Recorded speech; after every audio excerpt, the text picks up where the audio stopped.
अहंकार की घंटी। एक ऊंट और जुलाहे की प्रेरणादायक कहानी। एक बार की बात है कि एक गांव में एक जुलाहा रहता था। वो बहुत गरीब था।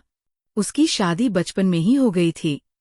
बीवी आने के बाद घर का खर्चा बढ़ गया था और घर बहुत ही मुश्किल से चलता था। घर की चिंता उसे दिन पर दिन खाए जाती थी। फिर गांव में एक बार अकाल भी पड़ा। लोग कंगाल हो गए। जुलाहे की आय एकदम खत्म हो गई। उसके पास शहर जाने के सिवा और कोई चारा न रहा। शहर में उसने कुछ महीने छोटे मोटे काम किए, थोड़ा सा पैसा कमाया और फिर गांव से खबर आई कि अकाल समाप्त हो गया है।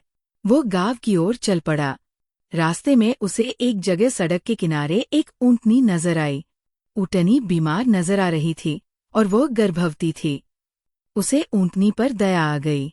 वह उसे अपने साथ अपने घर ले आया। घर में ऊंटनी को ठीक से चारा व घास मिलने लगी तो वो पूरी तरह स्वस्थ हो गई और समय आने पर उसने एक स्वस्थ ऊंट बच्चे को जन्म दिया। ऊंट बच्चा उसके लिए बहुत भाग्यशाली साबित हुआ। कुछ दिनों बाद ही एक कलाकार गांव के जीवन पर चित्र बनाने उसी गांव में आया। पेंटिंग के ब्रश बनाने के लिए वह जुलाहे के घर आकर ऊंट के बच्चे की दुम के बाल ले जाता। लगभग 2 सप्ताह गांव में रहने के बाद चित्र बनाकर कलाकार चला गया। इधर ऊंटनी खूब दूध देने लगी तो जुलाहा उसे बेचने लगा। एक दिन फिर कलाकार उसी गांव में वापस लौटा और जुलाहे को काफी सारे पैसे दे गया, क्योंकि कलाकार ने उन चित्रों से बहुत पुरस्कार जीते थे और उसके चित्र अच्छी कीमतों में बिके थे। जुलाहा उस ऊंट बच्चे को अपना भाग्य का सितारा मानने लगा। कलाकार से मिली राशि के कुछ पैसों से उसने ऊंट के गले के लिए सुंदर सी घंटी खरीदी और पहना दी। इस प्रकार जुलाहे के दिन फिर गए।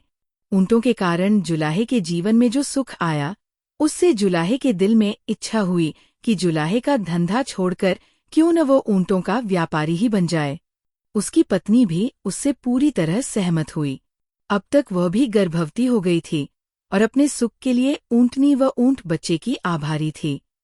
जुलाहे ने कुछ और ऊंट खरीद लिए। उसका ऊंटों का व्यापार चल निकला। अब उस जुलाहे के पास ऊंटों की एक बड़ी टोली हर समय रहती। उन्हें चरने के लिए दिन को छोड़ दिया जाता। ऊंट बच्चा जो अब जवान हो चुका था और जिसके गले में घंटी बंधी हुई थी, वह भी उनके साथ घंटी बजाता हुआ चरने के लिए जाता। एक दिन घंटीधारी की तरह ही के एक युवा ऊंट ने उससे कहा, भैया, तुम हमसे दूर दूर क्यों रहते हो? घंटीधारी ऊंट गर्व से बोला, वाह, तुम एक साधारण ऊंट हो। मैं घंटीधारी मालिक का दुलारा हूँ। मैं अपने से ओछे ऊंटों में शामिल होकर अपना मान नहीं खोना चाहता।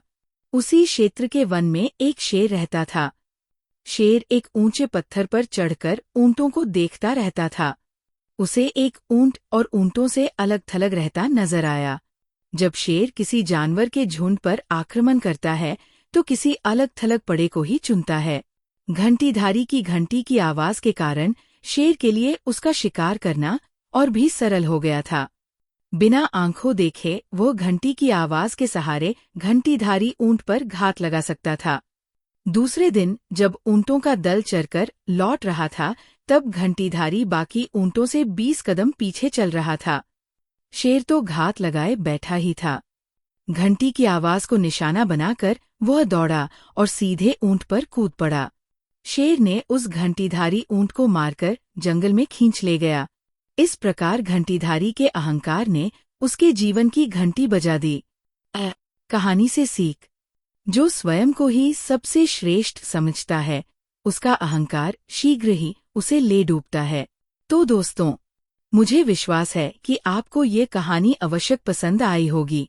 ऐसे ही रोचक कहानियों के लिए हमारे चैनल हिंदी कहानियाँ को जरूर सब्सक्राइब करें। साथ ही इस वीडियो को लाइक करना ना भूलें। धन्यवाद।